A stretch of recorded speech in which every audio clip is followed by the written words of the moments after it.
اقسم بمواقع النجوم، یہ لا جب آتا ہے پہلے تو وہ مخاطب کی بات کی نفی کرنے کے لیے، اٹ از لائک دیٹ، یہ نفی ہے۔ لا اقسم بیوم القیامہ، تمہارے خیالات غلط ہیں، میں قیامت کی قسم کھاتا ہوں۔ تو فرمایا فلا اقسم بمواقع النجوم، وقع یقع کے کیا معنی ہے؟ اور یہ سورت کون سی؟ واقعہ، اذا وقعت الواقعہ، وقع گر جانا، پڑ جانا، یہ ستاروں کے ڈوبنے کی جگہ ہے۔ فلا اقسم بمواقع النجوم وانه لقسم لو تعلمون عظیم، اور اگر تم جانو تو یہ بہت بڑی قسم ہے جو ہم نے کھائی ہے۔ اس وقت کا انسان کیا سمجھتا کہ ستارے کہاں جاتے ہیں، کہاں غروب ہوتے ہیں، کہاں گرتے ہیں؟ آج ہمیں معلوم ہے۔ سورہ حامیم سجدہ میں جو کہا گیا ہے سنریہم آیاتنا فی الآفاق وفی انفسہم حتی یتبین لہم انہ الحق، ہم انہیں اپنی نشانیاں دکھائیں گے آفاق و انفس میں، یہاں تک کہ یہ بات واضح ہو جائے گی کہ قرآن حق ہے۔ آج ہمیں معلوم ہے خلا میں بلیک ہولز ہیں، اور یہ بلیک ہولز بڑے بڑے ستاروں کے پچکنے سے، پچک جانے سے پیدا ہوئے، اور جب وہ بڑے ستارے پچکتے ہیں، جو خلا پیدا ہوتا ہے، ویکیوم، اس میں بڑی طاقت ہوتی ہے، اس کے پاس سے کوئی سیارہ، کوئی ستارہ گزر جائے اسے کھینچ لیتا ہے قبر کے اندر۔ یہ بلیک ہولز کا تصور۔ اسی لیے اللہ نے اس وقت کے لوگوں کے لیے کیا کہا؟ فلا اقسم بمواقع النجوم وانه لقسم لو تعلمون عظیم، انه لقرآن کریم، یہ بہت باعزت قرآن ہے، فی کتاب مکنون، ایک چھپی ہوئی کتاب میں ہے، لا یمسہ الا المطہرون، اسے چھو ہی نہیں سکتے مگر انتہائی پاک ہستیاں۔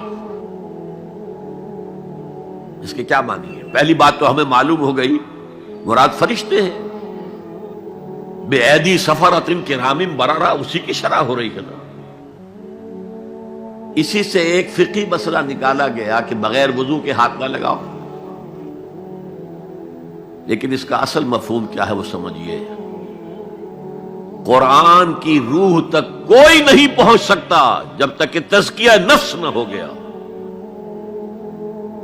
اگر حب مال، حب دنیا، حب جاہ، حب شہرت، اگر یہ تمام محبت میں دل سے نکل نہ جائیں تو قرآن کی روح تک آپ کی اپروچ نہیں ہوگی۔ مولانا روم نے کہا ہے، اگرچہ ذرا میں سمجھتا ہوں کہ انہوں نے بہت سخت الفاظ استعمال کیے ہیں، ماز قرآن مغزہا برداشتے استخاں پیش سگا انداختے، ہم نے قرآن سے اس کا مغز لے لیا ہے، جو ایسنس ہے وہ کھینچ لیا ہے، ہڈی کا گودا جو ہے وہ ہم نے نکال لیا ہے، ہڈیاں ہم نے پھینک دی ہیں کتوں کے سامنے جو لڑ رہے ہیں۔ علم کلام کا مسئلہ ہے صفات حق حق سے جدا یا عین ذات، قرآن مخلوق ہے یا نہیں ہے، غیر مخلوق، اور بڑے بڑے ہو رہے ہیں اس کے اوپر، یہ کتے لڑ رہے ہیں ان ہڈیوں کے اوپر۔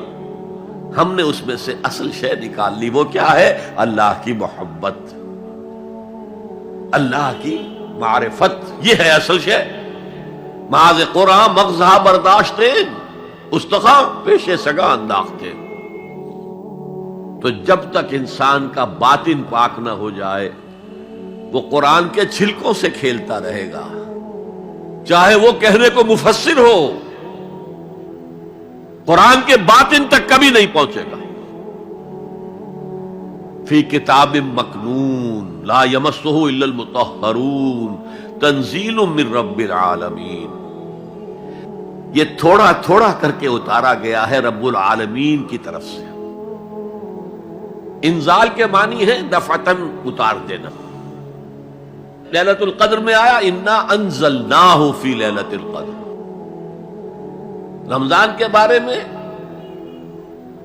شہر رمضان الذی انزل فیہ القرآن، باب افعال، لیکن حضور پر ایک دم نہیں اترا، تھوڑا تھوڑا تھوڑا تھوڑا 23 برس میں جا کر اس کی تکمیل ہوئی۔ اب دیکھیے جو شکوہ کیا اللہ نے، کیا اس جیسی نعمت سے تم مداہنت کر رہے ہو، بے اعتنائی کر رہے ہو، اسے پڑھتے نہیں ہو، اسے سمجھتے نہیں ہو، اس پر عمل نہیں کرتے، اسے اپنا امام نہیں بناتے؟ تمہارا طرز عمل یہ ہے، بلکہ تم نے اپنا نصیب یہ بنا لیا ہے کہ تم اسے جھٹلا رہے ہو۔ غور کیجئے، جھٹلانا جو ہے دو طرح کا ہے۔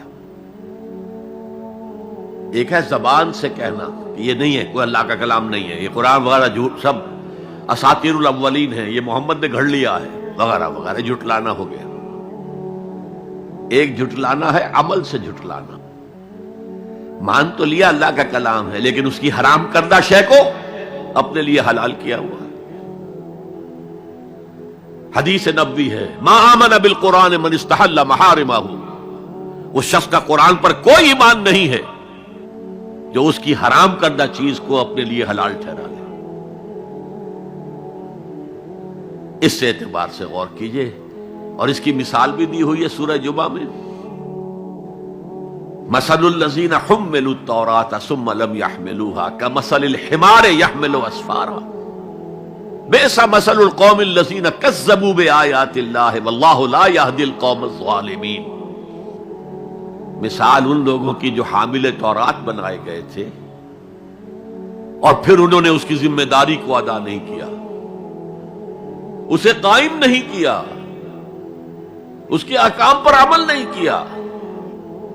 جیسے فرمایا ہے سورہ اعراف میں، قل یا اہل الکتاب، کہہ دیجئے اے نبی صلی اللہ علیہ وسلم، اے کتاب والو، لستم علی شیء حتی تقیموا التوراۃ والانجیل وما انزل الیکم من ربکم، تمہاری کوئی حیثیت ہماری نگاہ میں نہیں ہے، تمہارا منہ نہیں ہے کہ ہم سے دعا کرو جب تک کہ تم تورات اور انجیل کو اور جو کچھ نازل کیا گیا تمہاری طرف اسے قائم نہیں کرتے۔ آج اللہ ہماری دعائیں نہیں سنتا، 30 لاکھ جا کر حج کرتے ہیں، دنیا کے حالات میں کوئی ذرہ برابر فرق آتا ہے؟ اول تو حرام کی کمائی سے حج ہو رہا ہے، تو حج ہے ہی نہیں سرے سے۔ جو کچھ کرتے گئے تھے سودی کاروبار وہی آ کر دوبارہ شروع کر دیا۔ سرکاری ملازم میں تو جو رشوت پہلے لے رہے تھے اس کے بعد آ کر شروع کر دیا۔ یہ کیا ہے؟ یہ تکذیب بالعمل ہے، جھٹلانا ہے۔ تم نے اپنا نصیب یہ بنا لیا ہے کہ تم قرآن کو جھٹلا رہے ہو، جیسے کہ انہوں نے جھٹلایا تھا۔ مثل الذین حملوا التوراۃ ثم لم يحملوها كمثل الحمار يحمل اسفارا، ان کی مثال ان گدھوں کی سی ہے جن پر کتابوں کا بوجھ لاد دیا گیا۔ مکالمات فلاطوں، گٹھڑی باندھ کر گدھے کے اوپر رکھ دیجئے تو کیا وہ واقعی منطقی اور فلسفی بن جائے گا؟ یہ مثال اللہ دے رہا ہے۔ اور یہ مثال کیوں دی گئی ہے؟ اس آئینے میں ہمیں ہماری تصویر دکھائی گئی ہے۔ تم اگر قرآن کا حق ادا نہیں کر رہے تو تمہاری مثال وہی ہے جو یہود کی تھی۔ بئس مثل القوم الذین کذبوا بآیات اللہ، بری مثال ہے اس قوم کی جس نے اللہ کی آیات کو جھٹلایا۔ تو زبان سے تو یہودیوں نے کبھی نہیں جھٹلایا تورات کو، عمل سے جھٹلایا ہے۔ یہ وہ 5 مقامات ہیں جن میں اللہ تعالیٰ نے خود اپنے کلام کی ثنا بیان کی ہے، تعریف کی ہے، اس کی عظمت کو بیان کیا۔ اب میں آپ کے سامنے ایک حدیث رکھنا چاہتا ہوں، حضور نے کیا فرمایا۔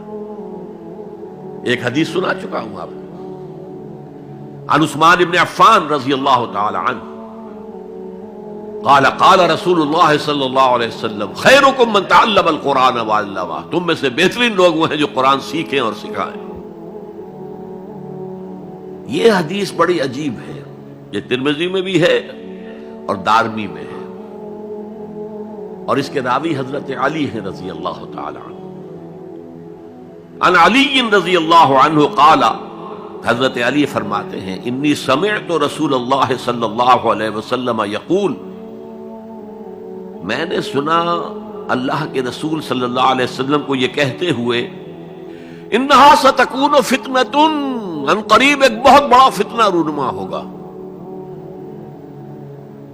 حضرت علی فرماتے ہیں قلت، میں نے عرض کیا مل مخرج منہا یا رسول اللہ، اے اللہ کے رسول یہ فرمائیے اس فتنے سے بچنے کا، نکلنے کا راستہ کون سا ہوگا؟ جیسے آپ بڑے بڑے حالوں میں دیکھتے ہیں ایگزٹ، عرب ممالک میں لکھا ہوتا ہے مخرج، اگر کہیں آگ لگ جائے، کہیں دھواں بھر جائے تو نکلو، لال جو روشنیاں ہیں ان کے اندر جو نیچے دروازے ہیں ان کی طرف جاؤ، یہ مخرج ہے جان بچانے کی۔ یہاں ایک لحظہ توقف کر کے ہمارا اور صحابہ کا جو فرق ہے اس کو نوٹ کر لیجئے۔ اگر ہم ہوتے تو کیا پوچھتے؟ حضور یہ فتنہ کب آئے گا، کدھر سے آئے گا، کیوں آئے گا، کیا ہوگا؟ یہ سارے سوالات کرتے نا، جن کا عمل سے کوئی تعلق نہیں، معلومات ہے۔ حضرت علی نے کچھ نہیں پوچھا، بس آپ نے فرما دیا کہ بہت بڑا فتنہ ہوگا، تو بس ہمیں یہ بتائیے کہ اس سے نکلنے کا راستہ کیا ہے۔ اب سنیے حضور کی زبان سے قرآن مجید کی مدح۔ قال کتاب اللہ، فتنوں سے بچانے والی اللہ کی کتاب ہے۔ فیہ نبأ ما قبلکم، اس میں تم سے پہلے جو تھے ان کی بھی خبریں ہیں، قوم نوح اور قوم عاد اور قوم سمود اور قوم مدین اور آل فرعون اور سدوم اور عمورہ کی بستیوں کے حالات ہیں کہ نہیں؟ وَخَبَرُ مَا بَعْدَكُمْ، اس میں تمہارے بعد جو آنے والے حالات ہیں وہ بھی درج ہیں، ذرا کھدائی کر کے نکالنا پڑتا ہے ورنہ حالات موجود ہیں۔ ایک اوپر کی چیز ہے، سامنے کی چیز ہے، ایک ذرا اندر سے کھدائی کر کے، لیکن یہ کہ حضور فرما رہے ہیں خبر ما بعدکم وحکم ما بینکم، اور جو بھی اختلافات تمہارے درمیان ہوں گے ان کا فیصلہ بھی اس کتاب میں موجود ہے۔ کاش کہ ہم اپنے مذہبی اختلافات کو رفع کرنے کے لیے قرآن کی طرف رجوع کریں، جو حبل اللہ ہے، واعتصموا بحبل اللہ جميعا ولا تفرقوا۔ تو فرمایا کتاب اللہ فیہ نبأ ما قبلکم وخبر ما بعدکم وحکم ما بینکم، هو الفصل لیس بالحزل، وہ فیصلہ کن کلام ہے، ایسے ہی یابہ گوئی نہیں ہے، یہ قرآن کی آیات ہے۔ انہ لقول فصل وما هو بالحزل، سورہ طارق کے اندر آیا، طارق میں هو الفصل لیس بالحزل من ترکہ من جبار قسمہ اللہ، اگر کوئی جبار شخص اپنی سرکشی میں اس قرآن کو ترک کر دے گا اللہ اسے پیس کر رکھ دے گا۔ وَمَنِ ابْتَغَى الْهُدَى فِي غَيْرِهِ أَضَلَّهُ اللَّهُ، اور جو کوئی ہدایت حاصل کرنا چاہے گا قرآن کے سوا کسی اور چیز سے، اللہ